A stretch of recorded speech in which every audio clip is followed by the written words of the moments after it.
Bakbakang umatikabo ang nasaksihan ng libu-libong fans ng mixed martial arts sa ginanap na One Fighting Championship Pride of a Nation sa The Big Dome kagabi.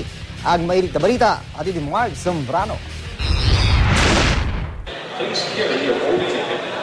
Sa kauna-unahang pagkakataon, nasaksihan kagabi sa Pilipinas ang mga laban ng One Fighting Championship na binansagang Pride of a Nation sa Big Dome.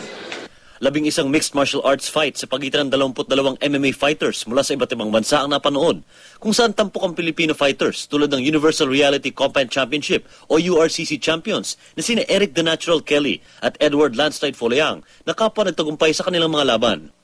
Naiangat ni Kelly ang kanyang record sa 8-0 matapos manakaut ang veteranong si Jens Pulver ng Amerika. Nanalo naman si Folayang via unanimous decision kontra kay Felipe Enomoto ng Japan. Inabangan din ang lahat ang laban ng Team Sylvia kontra Andrei Arlovsky at Phil Baroni kontra Rodrigo Ribero. At 12 weeks, I trained really hard.